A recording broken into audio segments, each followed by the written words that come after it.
buenas tardes, mis apreciados hermanos y amigos que nos acompañan en esta transmisión. Es un privilegio para mí estar con ustedes. Gracias por su fidelidad. De entre tantos temas que podríamos hablar, vamos a escoger un tema que personalmente creo que es de edificación. Dios está trayendo un reavivamiento en su pueblo y nadie lo puede detener. Hoy vamos a hablar acerca de la venida del otro consolador. Nuestro Padre Celestial, le damos las gracias por el momento que nos permites participar de este estudio. Le suplicamos que usted esté al control, que nos abra la mente, el entendimiento y que seamos guiados a toda la verdad a través de su palabra y guiado por su Espíritu Santo. Gracias, Padre, por la oportunidad de estudiarla. Lo pedimos en el nombre bendito de su Hijo amado Cristo. Amén. La venida del otro consolador. En el Evangelio de Juan, el capítulo 14 y el verso 16, allí hay una declaración que dio nuestro amado Salvador. Y yo os rogaré al Padre para que os dé otro consolador, que esté con vosotros para siempre. Al estudiar este pasaje, nosotros notamos que en su discurso final a sus discípulos, la noche antes de su muerte, Cristo, al hablar a sus discípulos, usó la expresión el otro consolador, como una promesa que les daría para ayudarlos después de su partida. Ahora bien, ¿quién es el otro consolador en Juan 14, 16? Era la intención de Cristo en el momento que habló a sus discípulos presentarle a ellos otra persona distinta a su Padre Dios o a la suya, para enseñar lo que muchos conocen hoy como el misterio de la Santísima Trinidad. El propósito del regalo del Consolador era para que morara con los discípulos siempre. Cristo dijo a sus discípulos en relación a ese otro Consolador: vosotros lo conocéis. Esta expresión es clave. Note, vosotros lo conocéis. Y explicó en el versículo siguiente de Juan 14, versículo 17, lo siguiente: lo conocéis porque está con vosotros. Esta expresión es clave, mi amado amigo y amiga, hermano y hermana. Cristo dice aquí que ese otro consolador al cual se estaba refiriendo, los discípulos lo conocían. Lo conocéis. No solamente lo conocían, sino que a seguida, en ese mismo texto 17 de Juan 14, él les dice: porque está con vosotros. ¿Quién era ese otro consolador al cual se refería Cristo en su promesa? Cristo dijo en los versículos 15 y 16, repitamos el 16 otra vez, de Juan 14, él dijo: si me amáis, guardad mis mandamientos, y yo os rogaré al Padre para que os dé otro consolador, que esté con vosotros siempre. Mis amados amigos y amigas, los creyentes que creen en un Dios trinitario sostienen que se refiere a una tercera persona distinta al Padre y al Hijo. Alegan que si Cristo dijo otro, indiscutiblemente se alude a otra persona distinta y siendo divina. Una persona divina distinta a Cristo. Por lo tanto, que se refiere al Espíritu Santo, pero como alguien distinto a Cristo y al Padre. Les informo que en el movimiento adventista del tiempo de los pioneros se pensaba que se refería a Cristo de manera espiritual. Ellos creían que el Espíritu Santo emanaba o procedía del Padre y el Hijo, pero que no era otra persona distinta como lo es el Padre y el Hijo. En el año 1928, el pastor adventista Edwin Leroy Frum escribió un libro llamado La venida del Consolador. Este libro introdujo en la iglesia adventista la creencia de que el otro consolador se trataba de una tercera persona para formar la Trinidad, de la manera como los católicos y evangélicos habían creído durante mucho tiempo. Por consiguiente, se trata del primer libro adventista en presentar la creencia en la Trinidad. El escritor Frum escribió otro libro llamado Movimiento de Destino, no está en español, en el cual confesó que cuando escribió su libro La venida del Consolador, no encontró información en los escritores adventistas sobre el tema y que tuvo que recurrir a fuentes fuera de la denominación adventista. Escuchen lo que el pastor Frum escribió en este libro, Movimiento de Destino, en la página 322. Escribió él: me vi obligado a buscar un resultado de valiosos libros escritos por hombres fuera de nuestra fe. Hasta entonces era un tema poco claro. Termina la cita. Mis amados amigos y amigas, hermanos y hermanas, ¿quién es el otro consolador según el registro bíblico? Nuestra comprensión del relato de Cristo en Juan 14 es que se trata del mismo Cristo, pero de manera espiritual, y no de una tercera persona o ser distinto al Padre y al Hijo, como cree la mayoría de personas cristianas. Y hay tres palabras claves que nos van a ayudar a que lleguemos a esta conclusión que le he anticipado. Esas palabras son los vocablos otro, con y en. La preposición en.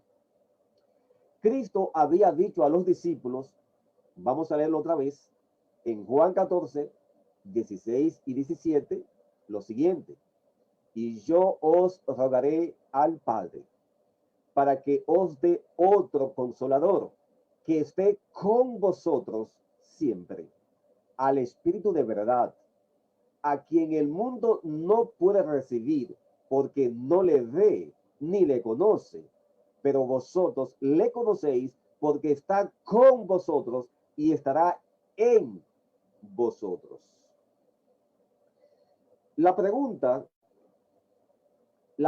que formulamos es: ¿quién estaba morando con los discípulos en ese momento cuando él declaró estas palabras? Por supuesto, Cristo estaba con ellos. Era Cristo. Dice que ese otro consolador moraba con ellos. Quien estaba con ellos en ese momento era el mismo Cristo. Pero luego dice, y estará en verbo en futuro, en tiempo futuro. Y estará es decir, que a quien él se estaba refiriendo estaba en ese momento con los discípulos. Dice que está con vosotros. Cristo estaba con ellos. Pero luego dice que estaría en ellos, tiempo futuro. Por tanto, Cristo explicó que esa persona que moraba con ellos pronto estaría en ellos, o sea, adentro de ellos. Estaban morando con, o sea, fuera de ellos, pero planeaba estar en ellos, adentro de ellos.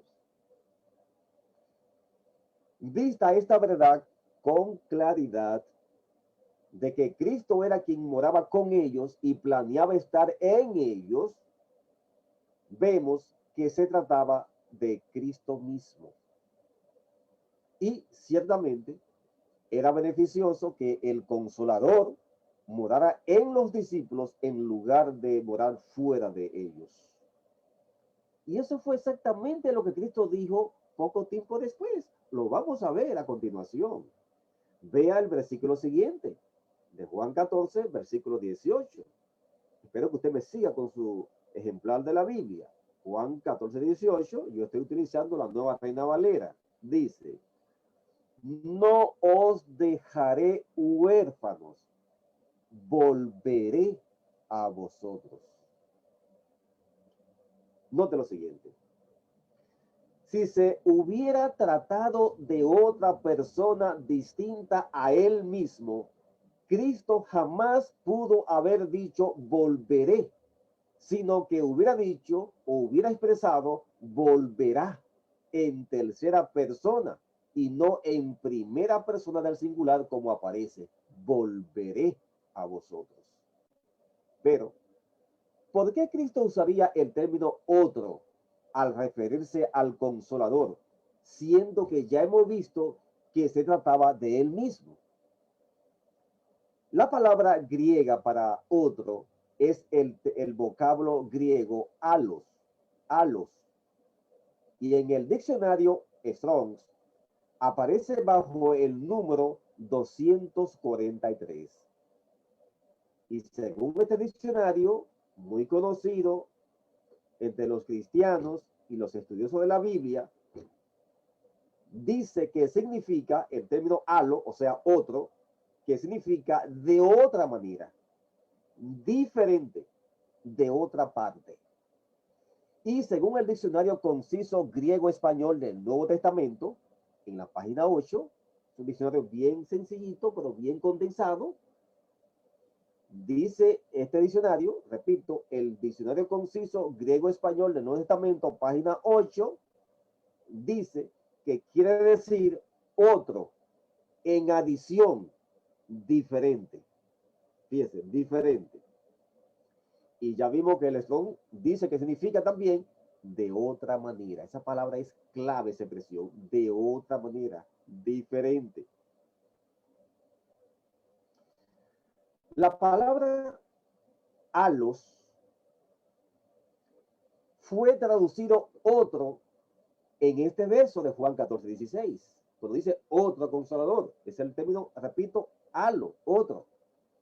Pero es interesante que en la versión griega del Antiguo Testamento fue usado esa misma palabra, alos, en 1 Samuel, capítulo 10, versículo 6. En ese pasaje se le dice a Saúl, primer rey que tuvo Israel, se le dice lo siguiente, leamos para ustedes. 1 Samuel 10:6 dice, el Espíritu del Señor vendrá sobre ti, profetizarás con ellos y serás mudado en otro hombre. Cuando dice aquí que Saúl sería mudado, o sea, cambiado en otro hombre, se usa el término alos. sería a lo hombre, otro hombre. Veamos ahora la razón por la cual Saúl fue transformado en otro hombre. Vamos a verlo. 1 Samuel capítulo 10, los versículos 7 al 11, allí se describe por qué Saúl sería otro hombre. Leo.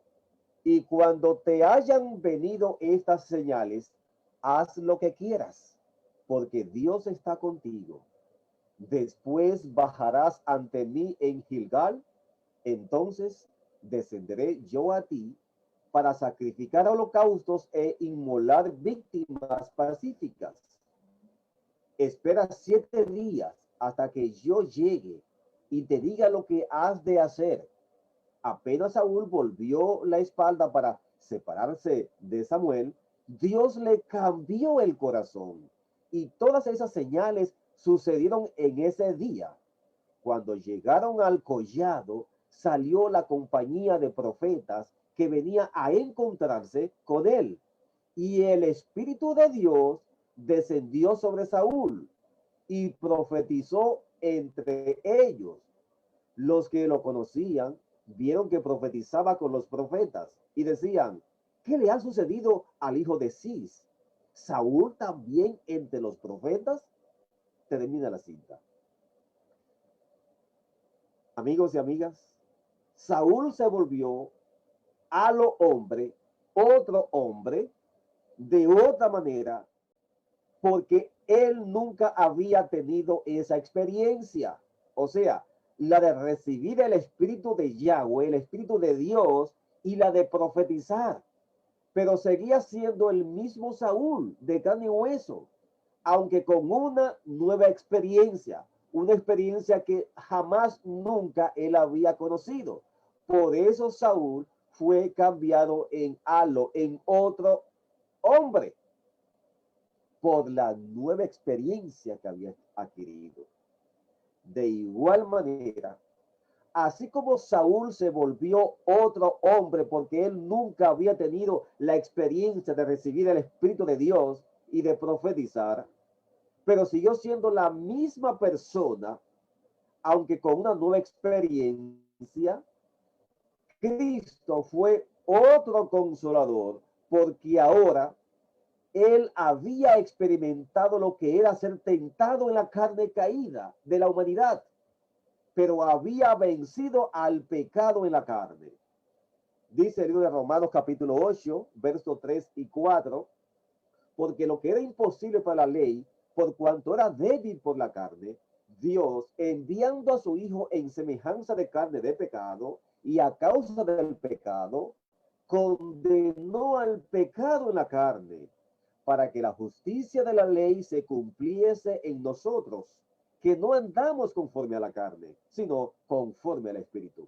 Igualmente, el libro de Hebreos, capítulo 4, verso 15, dice, porque no tenemos un sumo sacerdote que no pueda compadecerse de nuestras debilidades, sino uno que fue tentado en todo, según nuestra semejanza, pero sin pecado. Cristo vendría como otro consolador de otra manera, diferente, porque él llegaría de otra manera distinta, diferente. Vendría de forma espiritual, no en la carne. Y es por esa razón que el mundo no lo podía ver, aunque sí sus discípulos por medio de la fe. El versículo siguiente de Juan 14, o sea, el 19, vea lo que dice. Dentro de poco, el mundo no me verá más, pero vosotros me veréis, porque yo vivo y vosotros también viviréis. Y ahora, después de su ascensión al cielo, a su Padre, esa victoria que obtuvo cuando resucitó, estaba disponible para que el creyente, al tener a Cristo en ellos, en su corazón, en sus vidas, y no como antes que solo había estado con ellos, fuera de ellos, ahora él estaría en ellos con la ventaja de su experiencia victoriosa de haber vencido al pecado. Comprobemos enseguida lo que hemos expresado en la continuación de la narración que aparece en Juan 14. Esa es la razón por la cual también Cristo le dijo lo siguiente en el versículo 20 de Juan 14. En aquel día conoceréis que yo estoy en mi Padre y vosotros en mí y yo en vosotros. ¿Ve usted? Cristo estaría en su Padre, o sea, estaría en el Espíritu Santo, pues procede de su Padre, según Juan 14, 26 y Juan 16, 15. Y ellos, los discípulos, los creyentes, la iglesia, estarían en él, o sea, en Cristo, por la fe, en su mente, espiritualmente. Y Cristo estaría en ellos por el Espíritu Santo. Más adelante, en el mismo discurso, Cristo dijo lo siguiente. Juan 16, que es parte de la continuación, Juan 16, versículo 7 dice, os digo la verdad, os conviene que me vaya, porque si no me fuera, el Consolador no vendría a vosotros, pero al irme os lo enviaré. ¿Usted se ha dado cuenta? La llegada del otro Consolador dependía de que Cristo se fuera. ¿Por qué? Porque era el mismo, en otra forma que iba a llegar, en forma espiritual, con su omnipresencia, con su espíritu. Note bien, si no me voy, no puede venir el otro Consolador. Pero al irme, os lo enviaré. Vamos ahora a identificar más de cerca al Consolador prometido. Volvamos a leer el texto básico en este estudio, Juan 14, 16. Y yo os rogaré al Padre para que os dé otro Consolador que esté con vosotros siempre. El vocablo usado en idioma griego en Juan 14, 16 para consolador es la palabra paracletos, paracletos o parácletos. La palabra parácletos aparece en el diccionario Strong's bajo el número 3875 y además de consolador también significa intercesor, abogado, ayudador. Esa palabra se usa 5 veces en el Nuevo Testamento y las otras 4 veces más que parácletos aparece en el Nuevo Testamento están distribuidas en Juan 14, 26, Juan 15, 26, Juan 16, 7 y la otra Juan la usa en Primera Juan capítulo 2 verso 1. Es decir, que solamente el apóstol Juan la usa en todo el Nuevo Testamento. Esto es clave. Solamente el discípulo amado Juan la usa en todo el Nuevo Testamento. Las 5 veces la usa él mismo Juan. No lo usa ni Pablo ni ningún otro autor. Entonces, 4 están en el Evangelio de Juan y una vez aparece en la epístola de 1 Juan 2:1. Mis hermanos, amigos y amigas que nos siguen hasta aquí, si el otro consolador o parácletos de Juan 14, 16 se refiriera a otro personaje distinto a Cristo mismo, entonces habría una clara contradicción en este aspecto, pues 1 Juan capítulo 2 verso 1 y también 1 Timoteo 2:5 nos dice que hay un intercesor o mediador y ese consolador, intercesor o abogado es Cristo, según 1 Juan 2:1. Cristo dijo en Juan 14, 18, no os dejaré huérfanos, volveré a vosotros. Cristo mismo, el Hijo de Dios, fue el consolador de los discípulos cuando estuvo aquí en la tierra, en la carne. de manera visible. Y ahora también es nuestro otro consolador aquí en la tierra, pero de otra manera, diferente. Recuerde, el vocablo allo, según el diccionario Strong's, significa de otra manera, diferente. Recuerde siempre estos dos conceptos que da el diccionario Strong's, que muchos no lo quieren recordarlo y otros lo desconocen. El vocablo allo significa de otra manera, diferente. Entonces, él vendría en el espíritu de manera invisible. De ahí que vendría diferente, de otra manera, porque no vendría en la carne. De hecho, Juan nos dice exactamente eso en 1 Juan 2:1. Vamos a leerlo. Hijitos míos, esto os escribo para que no pequéis. Pero si alguno hubiere pecado, abogado, y ahí la palabra para abogado es parácletos, la misma que aparece en Juan 14:16, para consolador. Pero si alguno hubiere pecado, abogado, parácletos, o sea, intercesor, consolador, abogado, tenemos ante el Padre a Jesucristo el justo.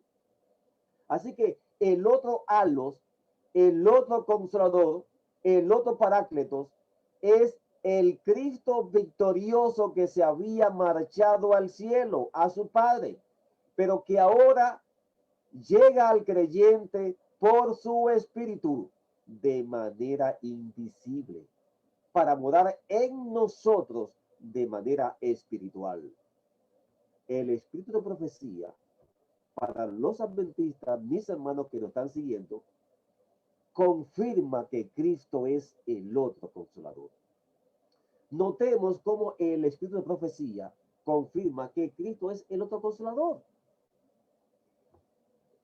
Cristo viene a través de su Espíritu Santo. Leo en el libro Manuscritos Liberados o Manuscript Release, leo de la versión en inglés, pero traducido al español. Me parece, no está en español todavía, hay ya unos cuantos, creo que hay como 5 de esta serie que están ya en español, pero este no está todavía en español que yo sepa. Manuscritos Liberados, volumen 14, página 23, escuche lo que dice allí el don de profecía. Estorbado por la humanidad, Cristo no podía estar en cada lugar personalmente. Por lo tanto, para ventaja de ellos, él debía abandonarlos para ir a su Padre y enviar el Espíritu Santo para ser su sucesor en la tierra. El Espíritu Santo es él mismo desvestido de su personalidad humana e independiente de ella. Él se representaría a sí mismo como presente en todos los lugares por su Espíritu Santo, como el omnipresente. En esta cita es claro que ella nos dice que ese otro consolador, que ese Espíritu que vendría, ese Espíritu Santo era Cristo mismo sin la vestidura humana. Dice, es él mismo desvestido de su personalidad humana. Si el Espíritu Santo fuera otra persona, dígame, ¿cuándo se hizo carne? ¿Cuándo se hizo carne para que él venga sin la vestidura humana? Entonces es claro aquí que ella lo está asociando que era Cristo mismo. Repito, dice ella, el Espíritu Santo es él mismo, o sea, Cristo mismo, desvestido de su personalidad humana e independiente de ella. Veamos otra cita. Testimonios Selectos, tomo 1, página 204. Dice, Cristo está personalmente en medio de su iglesia por medio de su Espíritu Santo. Hay muchos que no sé cómo leen o cómo entienden, pero si algo se dice su, es de posesión. Se trata del Espíritu Santo de Cristo, porque él también tiene su omnipresencia. El libro Espíritu de Profecía en inglés, volumen 3, página 256, dice, Cristo les había asegurado que enviaría el Consolador como un equivalente a su presencia visible. ¿Ve? Ese Consolador era el equivalente a su presencia visible. Por eso la palabra halo significa de otra manera, diferente, porque vendría en el espíritu, no en la carne. Ahora vea cómo el don de profecía a continuación nos dice que Cristo vendría sin la carne. El deseado de todas las gentes, páginas 622 y 623, dice: el Espíritu Santo es el representante de Cristo, pero despojado de la personalidad humana e independiente de ella.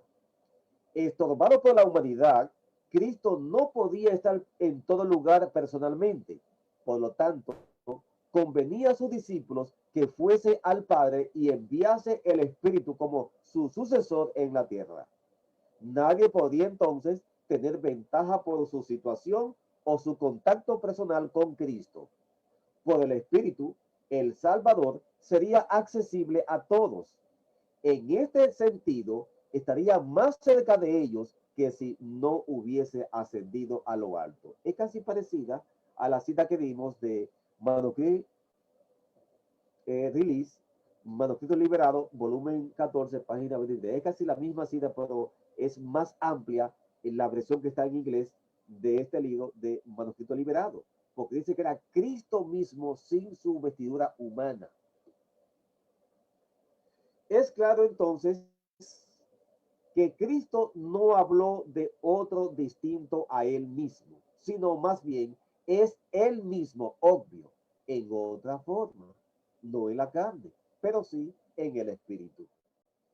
Sin embargo, hay algo más que vamos a mostrar y que está en armonía con lo que hemos visto en los evangelios y el Nuevo Testamento. O sea, que el Espíritu Santo es compartido por Dios y por su Hijo. Veamos que Cristo menciona a alguien más en el texto de Juan 14. Y allí se dice que ese alguien más es su Padre y que se manifestará en ellos los que aman a Dios y guardan sus mandamientos. Leamos en Juan 14 los versículos 21 hasta el 26. El que tiene mis mandamientos y los guarda, ese es el que me ama. Y el que me ama será amado por mi Padre, y yo lo amaré y me manifestaré a él. Judas, no el Iscariote, le preguntó: Señor, ¿por qué te has de manifestar a nosotros y no al mundo? Respondió Jesús: el que me ama guardará mi palabra, y mi Padre lo amará, y vendremos a él y habitaremos en él. El que no me ama no guarda mis palabras. La palabra que estáis oyendo no es mía, sino del Padre que me envió. Estas cosas os he hablado mientras estoy aún con vosotros, pero el ayudador, el Espíritu Santo, a quien el Padre enviará en mi nombre, os enseñará todas las cosas y os recordará todo lo que os he dicho. Respondiendo a la pregunta de Judas, no el Iscariote, uno de sus discípulos, que le había dicho: Señor, ¿por qué te has de manifestar a nosotros y no al mundo? Cristo entonces le respondió lo siguiente: el que me ama guardará mi palabra y mi Padre lo amará. Y ahora escuche: y vendremos a él y habitaremos en él.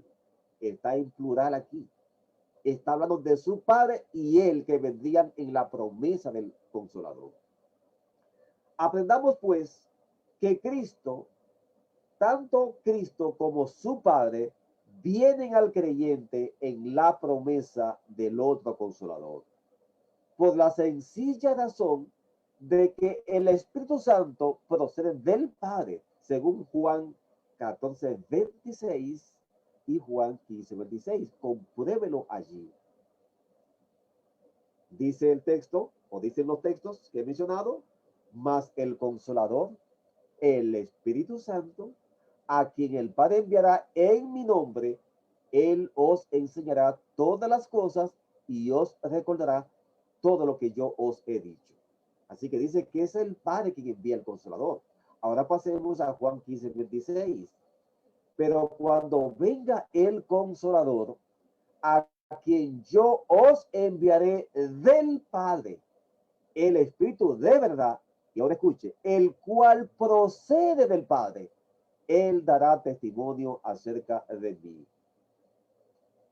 Veamos a continuación la siguiente cita del don de profecía en relación a la manifestación de Cristo como otro consolador de manera espiritual e invisible. Y déjenme decirle, esta cita es contundente. Es una cita que no se puede negar. Es clara, directa, y si queríamos algo más claro para enfatizar lo que hasta aquí usted ha escuchado, aquí la tiene. La hemos extraído del libro Cada día con Dios, página 143. Leemos.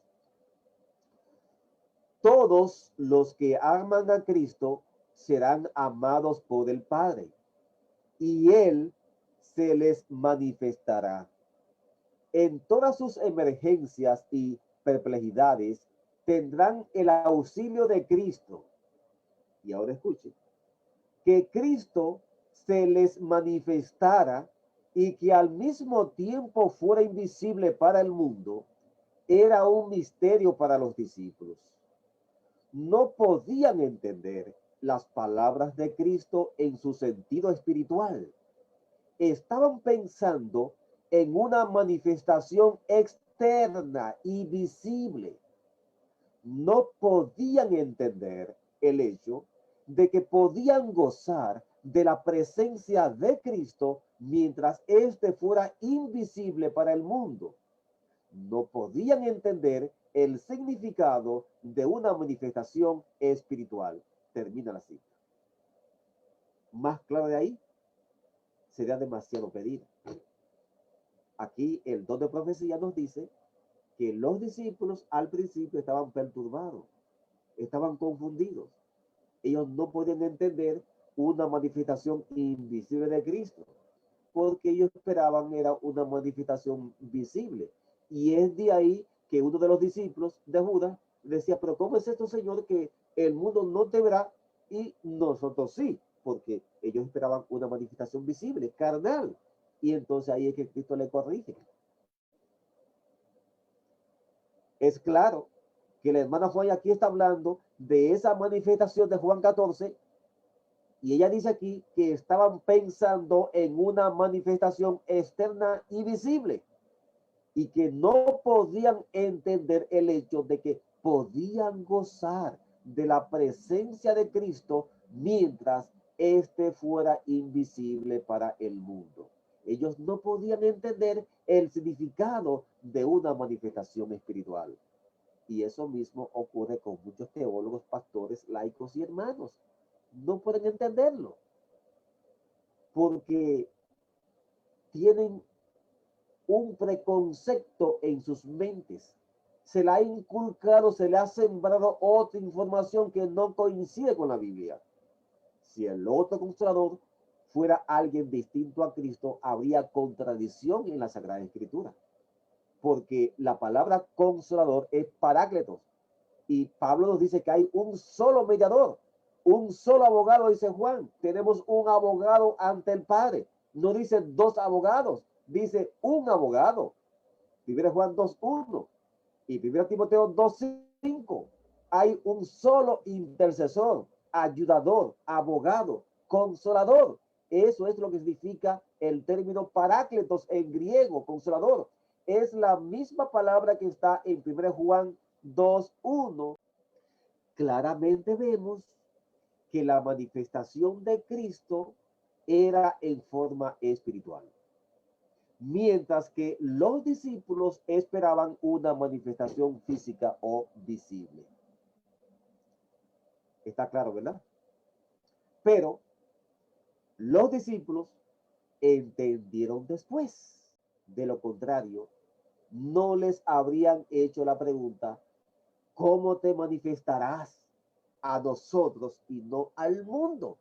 Ellos vieron que la expresión me manifestaré estaba conectada con la promesa de Juan 14:16.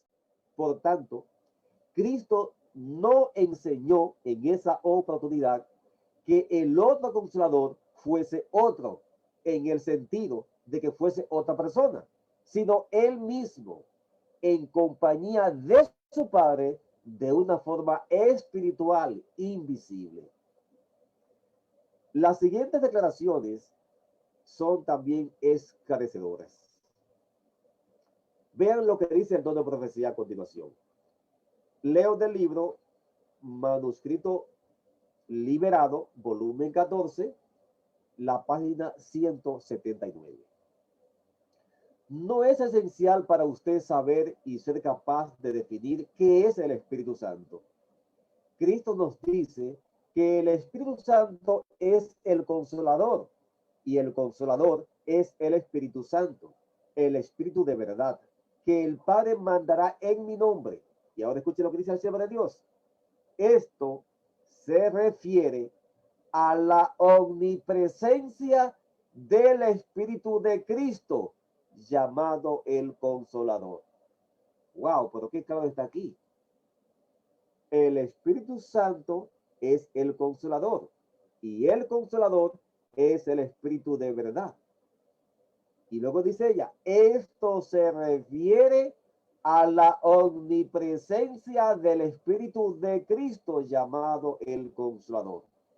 Manuscrito Release, volumen 14, página 179. En ese mismo libro, en la página 84, dice ella, el Espíritu Santo es el Espíritu de Cristo, que es enviado a todos los hombres para darnos la suficiencia que a través de su gracia podemos ser completos en él. ¿Ve? Somos completos en Cristo. No necesitamos a otra persona, como muchos quieren decirnos que es otra persona que viene en lugar de Cristo. No. Aquí la palabra de Dios dice que a través de esa presencia de Cristo con su Espíritu estamos completos en él. Igualmente en el libro Cada día con Dios, la página 257, leo. Cristo afirmó que después de su ascensión enviaría a su iglesia su don mayor, el Consolador, que iba a ocupar su lugar. El Consolador es el Espíritu Santo, es el alma de su vida, la eficiencia de su iglesia, la luz y la vida del mundo. Con su Espíritu, Dios envía una influencia reconciliadora. Ve, Dios el Padre también viene allí. Son dos personas que llegan en la promesa del Consolador, según Juan 14 y el versículo 23. Y aquí la palabra de Dios nos habla de que es el alma de Cristo que viene a nosotros. Es el alma de su vida, la eficiencia de su iglesia, la luz y la vida del mundo, y que con su Espíritu Dios envía una influencia reconciliadora. Ahora Cristo puede estar en cualquier lugar en espíritu, al igual que su Padre. En el verso 23, como hemos dicho de Juan 14, termina diciendo que no solamente él, sino que también su Padre en espíritu vendrían a morar con aquellos que lo aman a él y a su Padre y guardan sus mandamientos. Así que el otro Consolador es Cristo y su Padre en espíritu morando en nosotros. Por consiguiente, ese otro Consolador es el Espíritu del Padre y es el Espíritu del Hijo. Ellos dos en espíritu en los fieles. Y esa es la comunión de la cual nos habla la Escritura. Juan enfatiza esta gran verdad del Padre y el Hijo en comunión con nosotros y nosotros con ellos dos. Ahora bien, ¿qué es la comunión? Vamos a verlo. Vayamos a 1 Juan capítulo 1, verso 3. Dice, lo que hemos visto y oído, eso os anunciamos, para que también vosotros tengáis comunión con nosotros. Y nuestra comunión verdaderamente es con el Padre y con su Hijo Jesucristo. Wow. La comunión del creyente es con dos personas. Nuestra comunión realmente es con el Padre y con su Hijo Jesucristo. 1 Juan 1:3.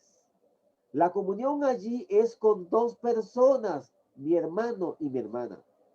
La palabra comunión, según el diccionario Strong's, bajo el número 2842, viene de koinonía y quiere decir esa palabra sociedad, participación, interacción, ayuda, compañerismo, comunión, contribución, dispensación y hasta ofrenda significa. Así que comunión es compartir o intercambiar pensamientos y sentimientos íntimos, sobre todo cuando el cambio o intercambio está en un nivel mental o espiritual. Y la comunión a la que se hace referencia en 1 Juan 1:3 es entre dos personas, el Padre y el Hijo. Así que son dos, no tres personas. Observemos las palabras del apóstol Juan. 1 Juan capítulo 2, versos 22 al 25. Dice, ¿quién es el mentiroso sino el que niega que Jesús es el Cristo? Este es anticristo, el que niega al Padre y al Hijo. Todo aquel que niega al Hijo tampoco tiene al Padre. El que confiesa al Hijo tiene también al Padre. Lo que habéis oído desde el principio permanezca en vosotros. Si lo que habéis oído desde el principio permanece en vosotros, también vosotros permaneceréis en el Hijo y en el Padre. Y esta es la promesa que Él nos hizo, la vida eterna. Termina la cita. En segunda de Juan, el capítulo 1, verso 9, dice así: cualquiera que se extravía y no persevera en la doctrina de Cristo, no tiene a Dios. El que persevera en la doctrina de Cristo, ese sí tiene al Padre y al Hijo. Mis amados amigos y amigas, hermanos y hermanas, es claro esto. La comunión en 1 Juan 1:3, la koinonía, es con dos, con Dios el Padre y su Hijo, no con tres. Y esa comunión es el otro, el halo de Juan 14:16. Es el otro parácletos, es el otro consolador, paracletos, de Juan 14:16 y también 23. Hoy, precisamente en este día, usted puede disfrutar de la presencia en su vida del otro consolador, Cristo, el Hijo de Dios. Aquel que hizo la promesa nos invita a disfrutar de esa refrescante experiencia. Y es una promesa para los creyentes congregados. Mateo 18, 19 y 20 dice: otra vez os digo que si dos de vosotros se pusieren de acuerdo en la tierra acerca de cualquier cosa que pidieren, les será hecho por mi Padre que está en los cielos. Porque donde están dos o tres congregados en mi nombre, allí estoy yo en medio de ellos. ¿Ve? La omnipresencia del Padre y del Hijo. Ellos están presentes en toda reunión del pueblo de Dios. Mateo 28:20 recalca lo mismo, enseñándoles que guarden todas las cosas que os he mandado. Y he aquí, yo estoy con vosotros todos los días hasta el fin del mundo. Amén. Esa es su omnipresencia otra vez. Cristo lo prometió y lo cumple. Él está aquí en la tierra con su pueblo. Ese es el otro consolador. No es otra persona, no, es Él mismo. Y como el único camino para llegar al Padre es Cristo, donde Cristo está, allí está su Padre también, espiritualmente, su omnipresencia. Cristo nos dice en Apocalipsis 3:20, he aquí yo estoy a la puerta y llamo. Si alguno oye mi voz y abre la puerta, entraré a él y cenaré con él y él conmigo. Amado amigo y mi amiga, ese que toca la puerta es Cristo a través de su Espíritu Santo. Es Cristo quien nos llama. Al escuchar el toque de su palabra, quisiera usted abrir la puerta de su corazón al divino otro consolador prometido. Que Dios le bendiga. Oremos. Nuestro amado Padre Celestial, le damos las gracias porque la promesa que su Hijo nos hizo de que enviaría al otro consolador es una realidad. Gracias porque su Hijo viene a nuestra vida y toca la puerta por su Espíritu Santo. Señor, queremos responder con amor, que podamos también tener esa comunión con usted a través de su Hijo. Gracias, Padre, porque usted nos amó y deseamos también amarle. Damos las gracias en el nombre de su Hijo poderoso, Cristo. Amén. Mis amados amigos y amigas, hermanos, Dios le bendiga y esperamos que tengamos esa comunión diaria con el otro consolador prometido, Cristo mismo en espíritu. Bendiciones.